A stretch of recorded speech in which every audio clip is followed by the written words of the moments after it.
Money is disappearing from your shop every day, and I'm not talking about warranty jobs or a lack of upsells. It doesn't show up in any of your shop metrics or a line item in your bank account. What I'm talking about are invisible ROs. So while most shop owners I talk to are pumping more and more money into marketing trying to get their car count up, I'm going to show you what an invisible RO is, how it can be costing your shop $10,000 or more a month, and how to fix it in the next 8 minutes. So what is an invisible RO? It's the $600 job that never happened because the customer hung up before they could make an appointment. Let's look at the math. If the phone rings and your advisor's just winging it, chances are you're missing a couple phone calls a day. That's 10 missed ROs per week. At a conservative average of $600 per RO, that's over $6,000 a week and $24,000 a month. Right off the top. That's as close to pure profit as we're ever going to see in this industry. And those invisible ROs that are being missed, that's the difference between hiring the next A-level tech, going on a vacation, or getting that new piece of equipment you've been wanting. Now, before you go out and crack the whips on your advisors, realize one thing. This doesn't mean they're bad or lazy, but what it is a training problem. Think about it. You would never give a technician a diagnostic on a vehicle they've never diagnosed before without the proper tools, the proper scanners, and the proper software and expect them to actually do the job. But every day, advisors are thrown behind the counter, given a ringing phone, and hope they're good at sales. And this is one of the biggest steps for me in my shop, is when I stopped relying on hope and I started relying on systems and training. Your advisor isn't bad, they're just unarmed. And every time they get on the phone, they start off playing defense when they should be playing offense. So to turn those invisible ROs into real profit, you have to give your advisors a tool as powerful as any scanner or any piece of equipment your techs use. You have to give them a conversion system. And that system starts with a mindset shift. Technicians diagnose cars, advisors diagnose stress. The reason most shops lose sales is because their advisors are acting like cashiers. Customer calls in, asks how much for a brake job, and they immediately go to cashier mode and say $350. And by doing that, they just turned your shop into a commodity with a price tag.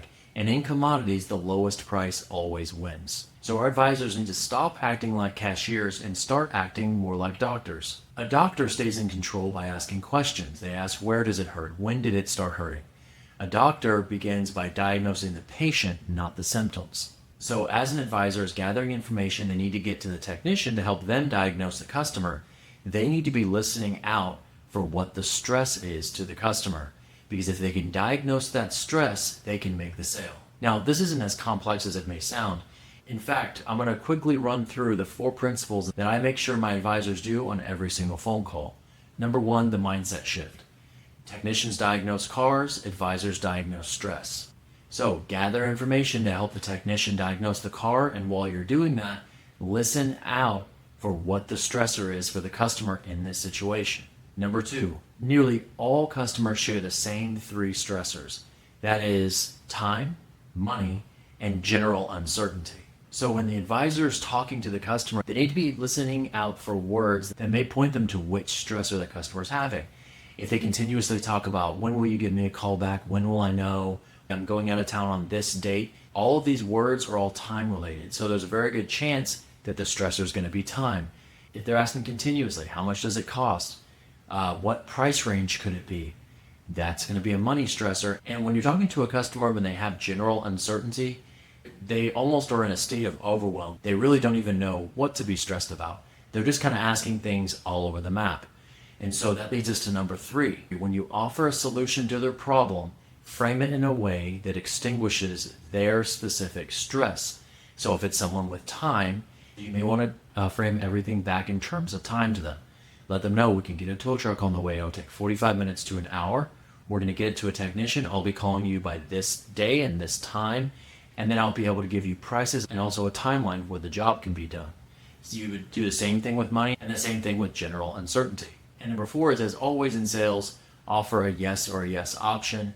Remember, it's not, do you want to come in Tuesday? Because that's a yes or a no response. It'll be, do you want to come in Tuesday or Thursday?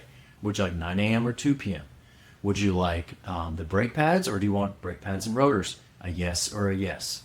So by following these principles and asking the right questions, you take control. They're no longer selling a commodity, so they can take that price tag off your shop, and what they'll be selling is expertise and trust. Now, I've put together the exact word-for-word script that my advisors use and the conversion system. I put that in the link below, and I've made it free because after almost 30 years in the industry, I can't stand to still see good shops not getting paid what they're worth. So click the link in the description, download that free PDF. If this helped you, please hit the subscribe button below. We're going to keep building systems to help you turn your business into the shop you've always wanted it to be. So remember, stop paying for car count your advisors aren't closing. Thank you so much for listening. I hope you have a great day and God bless.